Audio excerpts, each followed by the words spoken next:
सुप्रभात। आज हम कक्षा 10 हिंदी मीडियम का जो तृतीय पाठ है जिसका नाम है प्रेम और सौंदर्य अर्थात सौंदर्य बोध को लेकर आपके समक्ष प्रस्तुत हैं। इसके जो कवि हैं वो बिहारी जी हैं। आइए हम बिहारी जी के जीवन पर थोड़ा सा प्रकाश डालें, उनके बारे में जानें। रीतिकाल के प्रतिनिधि कवि अर्थात बिहारी जी थे, उन्हें रीतिकाल का एक प्रसिद्ध कवि माना जाता है। प्रतिनिधि कवि बिहारी सौंदर्य के अंकन में सर्वोपरि हैं। रूप, चेष्टा, शील, सौंदर्य आदि का अद्भुत समन्वय उनके काव्य में देखा जाता है। प्रस्तुत दोहों में उन्होंने राधा कृष्ण के अनुपम सौंदर्य को यहाँ पर अंकित किया है। देखा जा सकता है प्रस्तुत दोहों में उन्होंने राधा और कृष्ण के अनुपम सौंदर्य का मनोहर अंकन किया है। पीतांबरधारी श्याम सुंदर विलक्षण सौंदर्य, उनके हृदय पर विभूषित गुंजियों की माला और कानों में मकर की जो आकृति है अर्थात भगवान श्री कृष्ण जो कुंडल पहने हुए हैं मछली की आकृतियों वाले, उनके नख और सिक से लेकर संपूर्ण शरीर का बहुत ही सुंदर यहाँ पर वर्णन किया है। आइए हम उनके पद को आगे बढ़ाते हैं। उनका पहला पद है कि सोहत ओढ़े पीत पटु श्याम सलोने गात मनो नीलमणि शैल पर आतप पर्यो प्रभात। अर्थात वह कहते हैं कि श्याम वर्ण वाले सुंदर शरीर पर अर्थात पीतांबर धारण कर किए हुए भगवान श्री कृष्ण जब नीलमणि पर्वत पर विश्राम करते हैं और प्रभात की जो किरण होती है, सुबह की जो रोशनी होती है, सुबह की जो धूप होती है भगवान श्री कृष्ण के शरीर पर पड़ती है तो वह ऐसी प्रतीत होती है मानो नीलमणि पर्वत पर धूप पड़ रही हो। अर्थात नीलमणि पर्वत जो है संपूर्ण पर्वत पीतांबर धारी दिख रहा है। तो यहाँ पर बिहारी जी ने भगवान श्री कृष्ण के मनमोहक रूप का सुंदर वर्णन किया था। इसी क्रम में दूसरा पद है सखी सोहत गोपाल के और गुंजन की माल बाहर लसत मनो पिए दावा नल की ज्वाल। यहाँ पर एक सखी दूसरी सखी से कहती है कि हे सखी, श्री कृष्ण के गले में अर्थात भगवान कृष्ण के गले में जो गुंजन की माल है वह ऐसी प्रतीत हो रही है जैसे बाहर लसित मनो पिए दावानल की ज्वाल। भगवान श्री कृष्ण ने दावानल अर्थात जंगल की आग को पी लिया हो, परंतु बाहरी रूप में वह माला के रूप में अग्नि को प्रकट कर रहे हों। अर्थात वह गुंजों के रूप में माला से अग्नि को प्रकट कर रहे हों और वह अत्यंत ही शोभायमान और सुंदर लग रहे हैं। वह कहते हैं गोपाल के हृदय पर सुशोभित गुंजाओं की माल बहुत ही सुंदर दिखाई दे रही है। जैसे कोई अग्नि जो होती है वह लाल रंग में दिखाई देती है, वैसे ही वह गुंजन की माल दिखाई दे रही है। अगले पद में यहाँ पर कवि कहता है लिखन बैठ जाकी छवि गही गही गर्भ गरूर भय न केते जगत के चतुर चितेरे कूर। अर्थात यहाँ पर कवि कहते हैं कि जिस भगवान श्री कृष्ण की शोभा को लिखने अर्थात वर्णन करने के लिए संसार के कितने ही कुशल जो चित्रकार हैं या कवि या कलाकार हैं वह बैठे हुए हैं। भय न केते जगत के चतुर चितेरे कूर। अर्थात वे भगवान श्री कृष्ण की छवि को देखकर इतने चिंतन में हैं कि उनका जो वर्णन है वह अवर्णनीय है। मतलब भगवान श्री कृष्ण का जो उन्होंने चिंतन किया है, उनका श्रृंगार देखकर, उनका अद्भुत श्रृंगार देखकर वह उनका वर्णन नहीं कर पा रहे हैं और ना लिखने के कारण ही वे सब चतुर चितेरे कूर जो चतुर लोग हैं वह मूर्ख के समान सिद्ध हो रहे हैं। अगला जो पद है जिसमें बिहारी जी कहते हैं मकराकृति गोपाल के सोहत कुंडल कान। मकराकृति से मतलब है कि मछली की आकृति वाले गोपाल के सोहत कुंडल कान। अर्थात भगवान श्री कृष्ण के कानों में जो कुंडल हैं वह मछली की आकृति के समान हैं। और अगली पंक्ति में वह कहते हैं धस्यो मनो हिय गढ़ समरु डयोड़ी लसत निशान, अर्थात उनके कुंडल को देखकर ऐसा प्रतीत हो रहा है मानो कामदेव ने कृष्ण के हृदय पर अपना एकाधिकार कर लिया हो, अपना एकाधिकार राज्य कर लिया हो और मुख्य प्रवेश द्वार पर अर्थात कान पर विजयी कामदेव की पताकाएँ हैं, झंडा है, वह फहरा रहा हो, ऐसा प्रतीत हो रहा है।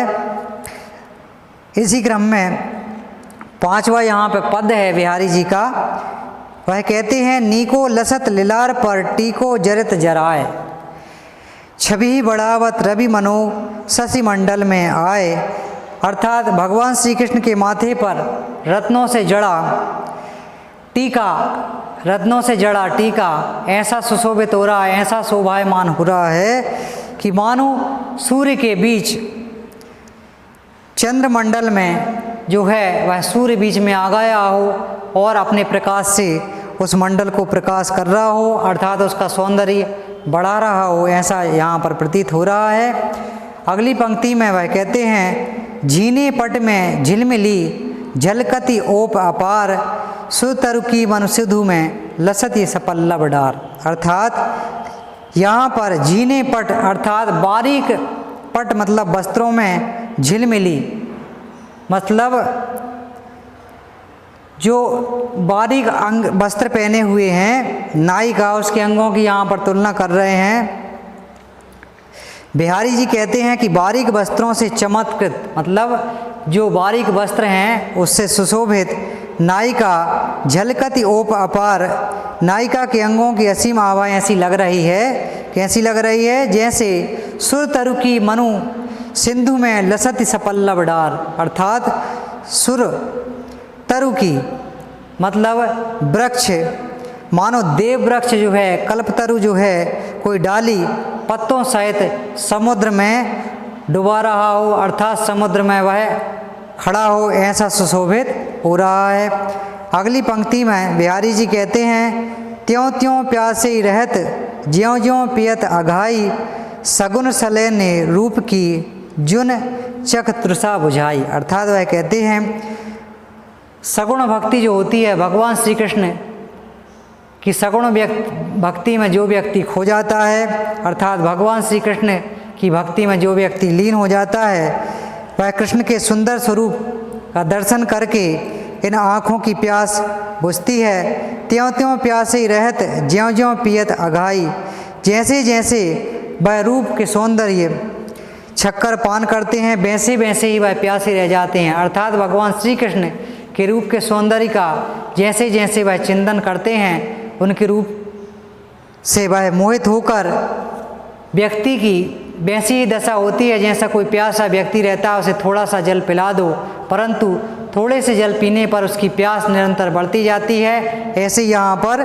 सगुण भक्ति करने वाले व्यक्ति की स्थिति है कि वह भगवान श्री कृष्ण की छवि को पाकर और प्यासा हो जाता है और भगवान की छवि को अपने नेत्रों में बंद करने की कोशिश करता है, प्रयास करता है, अर्थात स्वरूप सौंदर्य का पालन करने की इच्छा उसकी शांत नहीं होती, नित्य प्रति वह बढ़ती जाती है।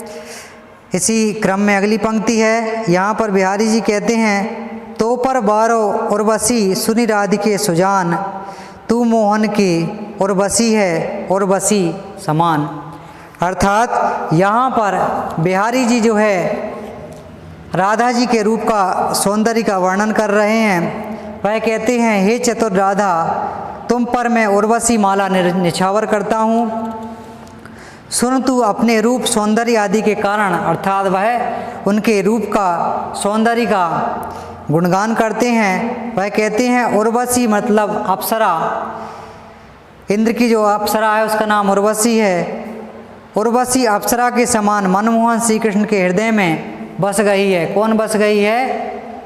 राधा जी बस गई हैं, अर्थात तुझे श्री कृष्ण हृदय से चाहते हैं, वह ऐसा वर्णन कर रहे हैं।